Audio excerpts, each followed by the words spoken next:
Hey guys, welcome back to Shanth Priya talks. ఈరోజు video ఏంటంటే సింపుల్గా అండ్ ఈజీగా టేస్టీగా ఎగ్ పులావ్ ఎలా చేసుకోవాలో చూపించబోతున్నాను. ఫస్ట్ అయితే ఇక్కడ మా చెల్లి చూసి రివ్యూ ఇచ్చింది, చాలా బాగుందంట. సో ప్రాసెస్లోకి వెళ్ళిపోదామా. ఫస్ట్ ఒక బ్యాటర్ పెట్టుకొని దాంట్లో కొంచెం ఆయిల్ వేసుకొని మీకు సరిపడంత ఆనియన్స్ని కట్ చేసుకొని పొడువుగా కట్ చేసుకొని ఇట్లా బాయిల్ అంటే ఫ్రై చేసుకోవాలి.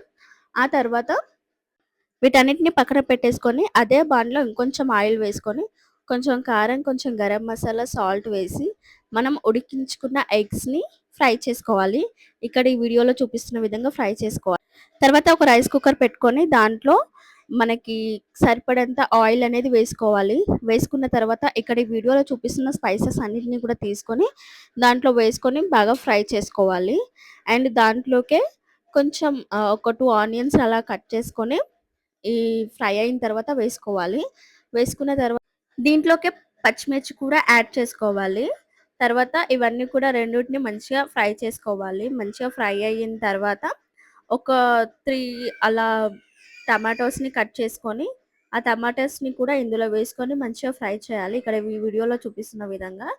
తర్వాత గరం మసాలా, ధనియా పౌడర్, కారం, పసుపు అన్నీ కూడా వేసేసుకోవాలి. ఒకదాని తర్వాత ఒకటి, ఒకదాని తర్వాత ఒకటి అలా అన్నీ వేసుకోవాలి. అండ్ మీ టేస్ట్కి సరిపడంత సాల్ట్ కూడా యాడ్ చేసుకోవాలి. యాడ్ చేసుకున్న తర్వాత అన్నిటిని మంచిగా కలుపుకోవాలి. కలుపుకున్న తర్వాత ఇక్కడ ఈ వీడియోలో చూపిస్తున్న విధంగా కలుపుకోవాలండి. కలుపుకున్న తర్వాత కొంచెం కొత్తిమీర కూడా మీరు యాడ్ చేసుకోవాలి. యాడ్ చేసుకున్న తర్వాత దీంట్లోనే మీరు పెరుగు కూడా యాడ్ చేసుకోవాలి. పెరుగు అనేది ఆప్షనల్, కానీ పెరుగు యాడ్ చేస్తే చాలా అంటే చాలా టేస్టీగా ఉంటుంది. సో నేను ఒక 2 స్పూన్స్ మాత్రమే పెరుగు యాడ్ చేశాను. పెరుగు యాడ్ చేసిన తర్వాత మళ్ళీ అంతా కూడా ఒకసారి కలుపుకోవాలి. కలుపుకున్న తర్వాత కొంచెం ఆయిల్ అనేది పైనకి తేలిన తర్వాత వాటర్ అనేది యాడ్ చేసుకోవాలి. సో మీరు అంటే రైస్ని బట్టి వాటర్ అనేది యాడ్ చేసుకోవాలి. ఇప్పుడు నేను 2 గ్లాసెస్ రైస్ తీసుకుంటే 4 గ్లాసెస్ వాటర్ అనేది యాడ్ చేస్తాను. అంటే మేము పెట్టే బియ్యంకి అంత వాటర్ అనేది సరిపోతుంది.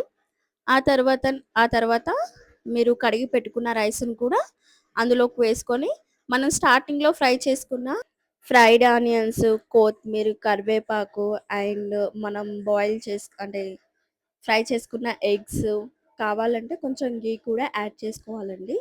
ఇవన్నీ యాడ్ చేసుకున్న తర్వాత ఎక్కువైతే కలపొద్దు. కుక్కర్ మూత పెట్టేసుకోవాలి. 2 విజిల్స్ తర్వాత స్టవ్ ఆఫ్ చేసుకోవాలి. Tasty egg pulao ready.